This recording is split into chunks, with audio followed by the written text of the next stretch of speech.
Hello, my friends. Welcome back to Daily English Voices, and welcome to a brand new shadowing session with me.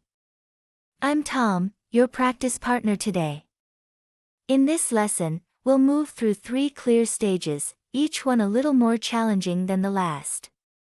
Part 1 is for beginners, short, simple sentences that focus on sound, rhythm, and confidence. Part 2 is for intermediate learners, longer sentences with more detail and stronger connections between ideas. Part 3 is for upper intermediate learners, fuller thoughts, natural rhythm, and richer vocabulary that flows like everyday speech. Your job is simple: listen closely and repeat immediately. Don't pause to translate. Don't analyze grammar while you speak. Copy my voice, copy my timing, and let the language move through you. The more you mirror the sounds, the faster your mouth and brain will learn to work together. If a sentence feels too long, glance at the subtitle to help you remember the words. Ready to build momentum? Take a deep breath. Sit tall or stand up. Roll your shoulders back. Smile a little. Let's begin. The morning is quiet, the sky is clear, a warm light fills the street. I take a small step, then I take another. My shoes feel new, they make a soft sound. The road is smooth, I walk past a fence. Flowers grow by the fence, the petals are bright. Bees move from flower to flower. I hear a soft buzz, a bicycle passes me. The bell rings once, I move to the side. The cyclist smiles, I smile back. A bakery is open, warm air comes out. It smells like bread. I feel hungry. I look through the window. Loaves sit on the shelf, steam rises slowly. People stand in a line, they hold small paper bags. I wave at the baker waves back. I keep walking. A small dog trots by, its tail moves quickly. It looks at me. I say hello. The dog barks once, then it runs on. A child carries a balloon. The balloon is red. It floats above the child. The string is thin. The child laughs. The sound is bright. I feel happy too. A bus stops nearby. Doors open wide. People step off. Some talk quietly. Some check their phones. The bus leaves again. The street grows calm. A tree moves in the breeze.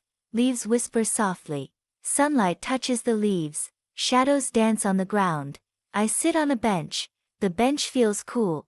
I take a sip of water. It tastes fresh. I breathe slowly. I close my eyes. Birds sing in the distance. Wings flutter above me. I open my eyes again. I stand up. I stretch my back. I feel relaxed. I begin to walk. The day feels good. I am ready to learn. As I continue down the street, I start to notice smaller details that I missed before. The paint on a nearby door is chipped at the edges, but the brass handle shines as if someone just polished it. A soft breeze moves through the branches, and each leaf seems to whisper a tiny story as the light passes over it. The windows of a corner cafe are open, and I catch the smell of fresh coffee mixed with something sweet, maybe cinnamon or vanilla. I pause near the cafe and watch people come and go, each person following an invisible path with a private destination in mind. A young couple shares a quiet laugh, leaning close as if the rest of the world has faded away.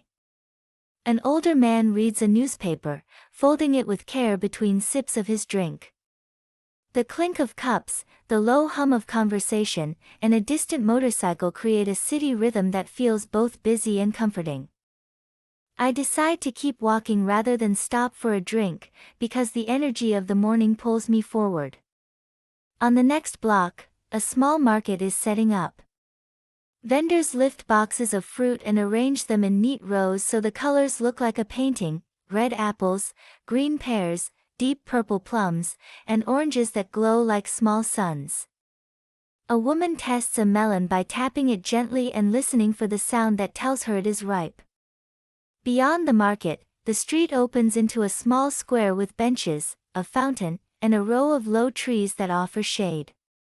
Children are playing a simple game that needs only a ball and a laugh. their voices bounce off the walls and come back brighter than before.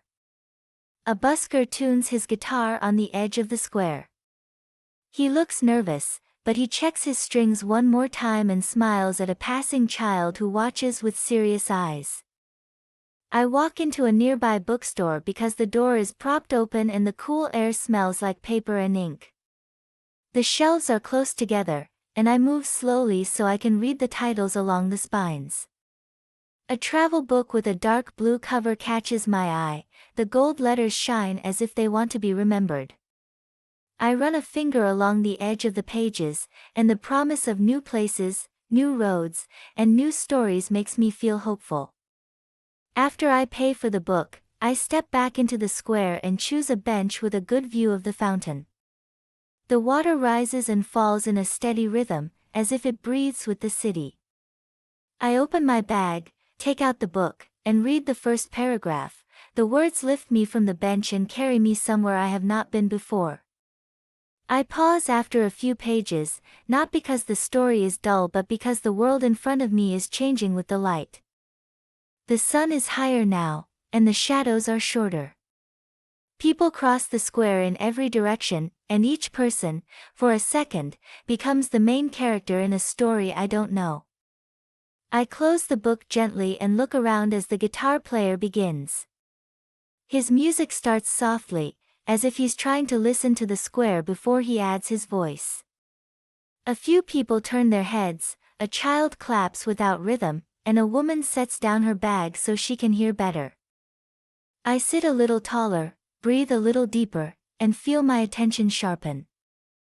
The city is still busy, but the music gives it a new pattern. The fountain's splash becomes part of the beat. A dog's bark clicks in like a drum. Footsteps on the stone are the quiet bass underneath everything else. For several minutes, I forget my plan to keep moving and simply stay with the sound. As the morning folds into afternoon, thin clouds drift across the sky, softening the sunlight and turning the square into a gentler stage where every movement seems to slow just enough to be noticed. The guitar player, emboldened by a small semicircle of listeners, moves into a brighter melody, one that seems to ripple through the air and settle, not on the stones of the square, but somewhere in the middle of our chests. It's remarkable how quickly a scattered crowd can transform into an audience when someone dares to fill the silence. A little boy with a blue cap, still sticky-fingered from a pastry, inches closer to the musician, his balloon tugging at his wrist like a tiny, impatient comet. He looks back at his father for permission, receives a nod, and then plants himself at the front, standing so still that his seriousness becomes funny. When the guitarist pauses between songs to retune, the boy whispers, in a voice everyone can hear, "Play the happy one again," and the square smiles as if it has agreed on something important without words. Across from me, a pair of joggers slows to a walk, debating which cafe has the stronger espresso. They disagree with enthusiasm but with the affection of old friends who know that the real pleasure is the argument itself. A courier in a bright jacket zigzags through the pedestrians, glancing at his map, then at a door number, then back at his phone, until he finally locates the right bell and raises a victorious hand, as if completing a minor quest. Life goes on with its errands and its deadlines, yet the music keeps insisting that there is time to listen. I reopen my book but do not read, instead I hold it like a promise I intend to keep later. The pages flutter in the breeze, and a corner folds itself neatly as if a future moment has been bookmarked by the wind. It occurs to me that this, too, is part of language practice, noticing the rhythm around you, noticing the rise and fall of voices, the length of a breath, the way a sentence can stretch to include a small observation and then return, gracefully, to its main idea. A woman carrying a bouquet of sunflowers crosses the square, scattering small bursts of yellow wherever she goes. The guitarist, without words, nods at her and threads a brighter line through his melody, as if he has taken those flowers and woven them into sound. An elderly man, dressed as if he has somewhere dignified to be, sits at the end of my bench and rests his cane against the arm. He listens without moving, but his eyes shine with the concentrated attention of someone who knows that listening is its own form of gratitude. Eventually, the musician thanks the crowd and begins to pack his instrument with the care of a craftsman, wrapping the strap, checking the clasps, and giving the guitar a final, affectionate tap. A thin moment of quiet settles over the square, and then daily life floods back in. The splash of the fountain becomes louder, children resume their game near the trees, and conversations that had paused mid-thought pick up exactly where they left off. I stand, sliding the book into my bag, and decide to wander a little farther before heading home. The side street I choose is narrower, shaded by older buildings whose balconies are heavy with plants. Laundry lines stretch like flags of ordinary victory, a clean shirt, a washed towel, a set of sheets that will smell like sunlight by evening. A cat watches me from a windowsill with a look that suggests I've interrupted an important conference with the afternoon air. A delivery van squeezes past, its mirror folding itself like a wing to avoid the brick. The driver gives a quick wave in apology for the noise, and I feel included in the choreography of a street that runs on tiny courtesies.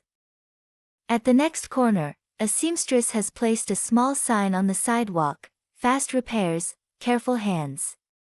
The words please me more than they should. A radio plays quietly in her shop, and the singer's voice curls out into the street like ribbon. I consider going in to ask if she can fix the loose thread on my sleeve, but I decide to keep the thread for now, a small reminder that not everything needs to be perfect to be useful or beautiful. By the time I reach the main road again, the light has shifted. It is no longer the bright certainty of morning but the softer, more forgiving gold of late afternoon. Restaurants begin to set out their menus, writing the day's specials in chalk that will be wiped away tomorrow, replaced by new promises with the same hopeful handwriting.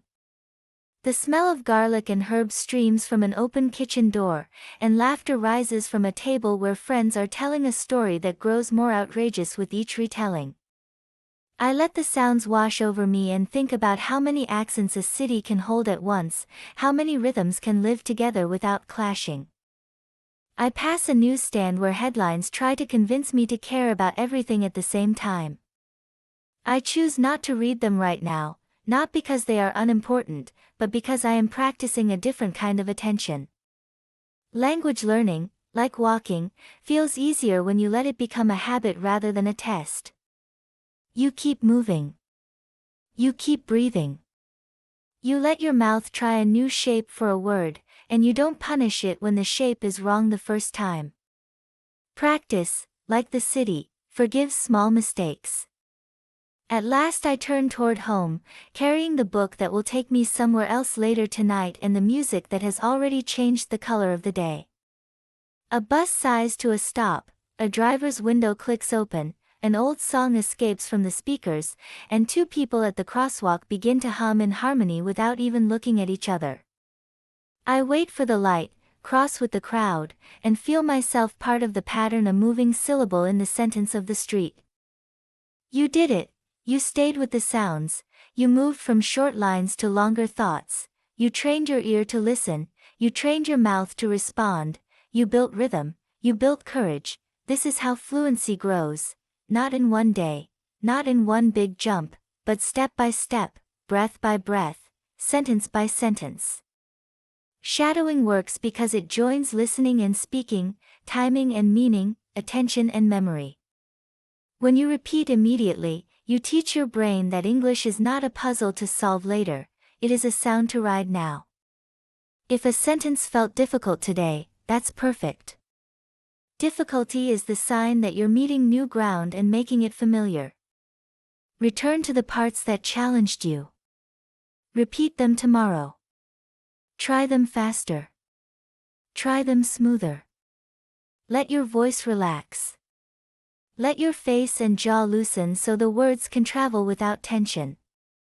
As you go through your day, borrow this rhythm for small moments, describe the weather in 3 lines, narrate your walk from one room to another, or shadow a short scene from a podcast with the volume low so your voice leads.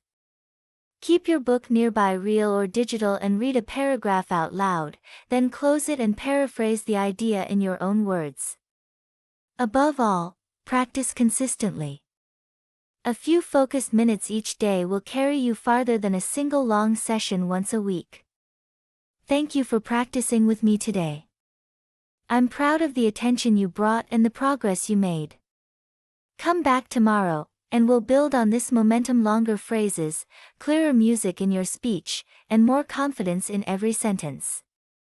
Until next time, keep listening, keep repeating, and keep believing in the voice you're training. Bye for now.